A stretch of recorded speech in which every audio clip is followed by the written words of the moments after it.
The Last of Us Season 1 finally ended tonight, and this is a damn masterpiece. Hi, my name is Zach. Thank you so much for clicking on this. I just got done watching The Last of Us Episode 9, Season 1 finale. For, of course, this, we know that we are getting a Season 2. Very excited for that. Depending on how you feel on the second game, you might be very excited, might not be excited. With that said, though, The Last of Us is my favorite video game of all time. It is one of my favorite stories of all time. I was very nervous going into this adaptation, and it was absolutely phenomenal. And like I mentioned off the top, it was a masterpiece.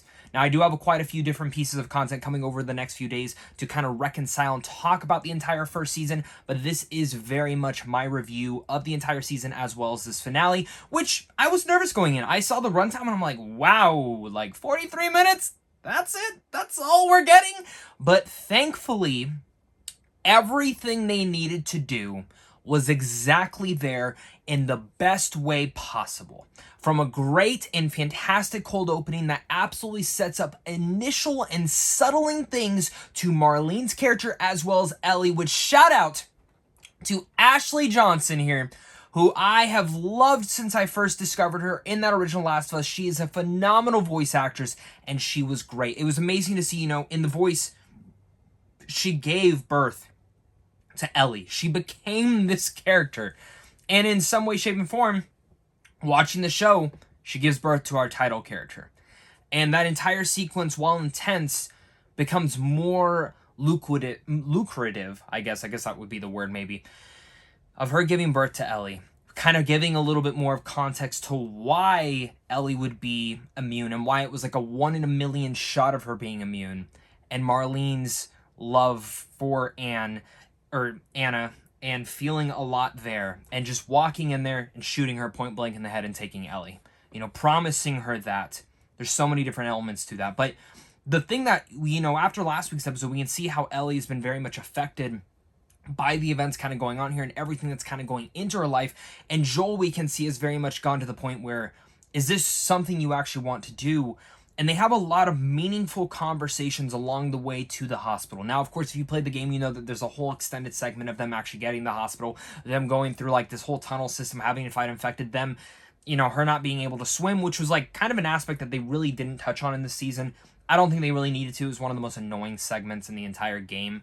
But I love these conversations because the conversation they really get about, they keep talking about how this guy shot and missed Joel. They get to this medical camp, and Joel talks about how he was there, and Ellie's like, oh, is it because the guy who missed?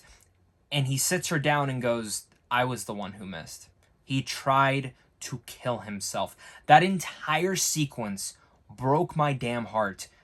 And even though they don't say it, he deliberately pretty much says, you are the reason I am still alive today.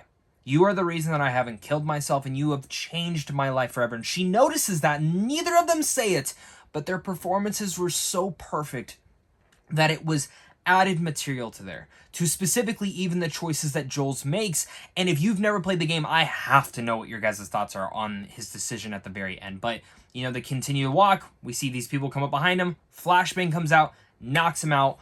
Joel wakes up in a hospital with Marlene there telling him what's going on and pretty much saying Ellie is going to die.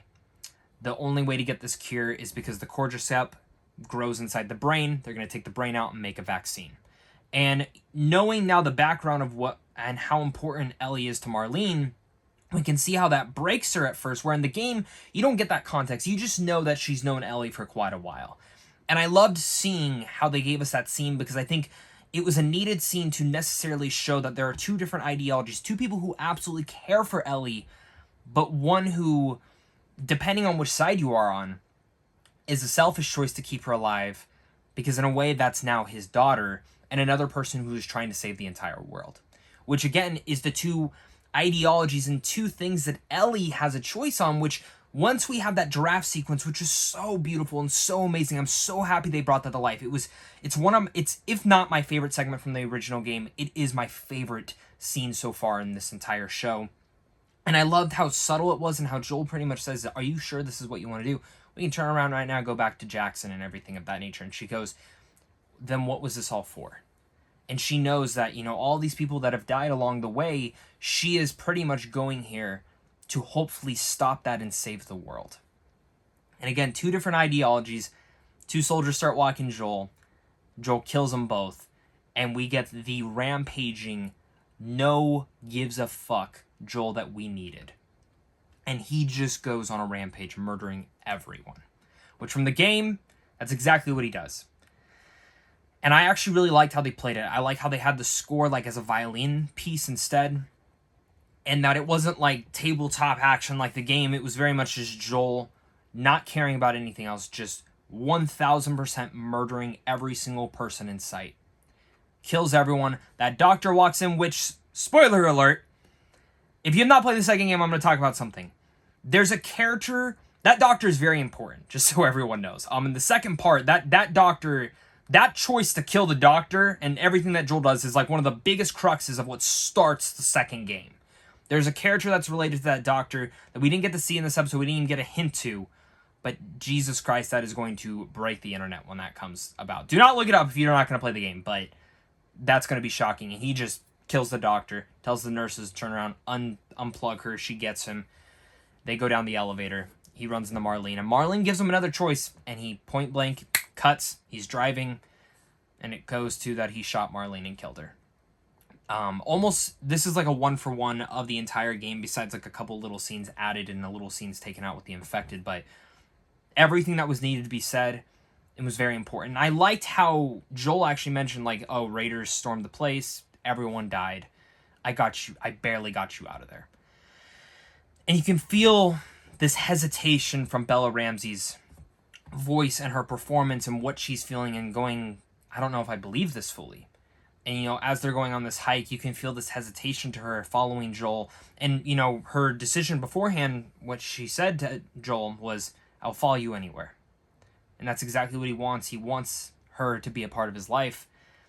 And pretty much to get up to the top of the mountain, they see Jackson, and she says this whole speech, and she just wants to know the truth. And that one little line where he says, I swear. And then she says, okay, and it cuts right there, just like the game.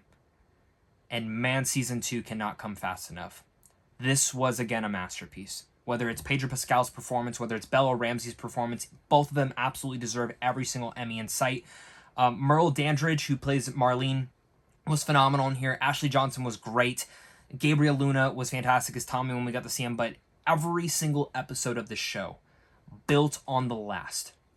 And now that we have the whole entire concept of The View, we see how every guest star in here was so important to shaping not just Pedro and Bella's performances, but very much Joel and Ellie's relationship, how it parallels to them, what the point of their journey was. And one man makes a choice that pretty much ends the entire world. One person who could be the cure is no longer going to be the cure for this. I loved everything that they were able to set up in here. I think it was absolutely brilliant. I think, again, all performances across the board, this first season is a masterpiece.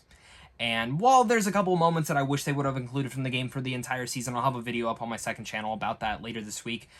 I cannot say anymore, but that this show is perfect. And it was everything that I wanted and more. And I definitely can't wait to hear your guys' thoughts down below in the comment section. So make sure to hit that like and subscribe. And thank you so much again for tuning into The Last of Us. We'll be back with, of course, The Last of Us Season 2 when it comes out. But we do have tons of movie reviews coming up. I just covered a bunch of stuff on Scream. We got Shazam, Dungeons and Dragons, John Wick, all up in this next week. I cannot wait to definitely get your guys' thoughts on those. But of course, until next time, stay classy and have a great rest of your day.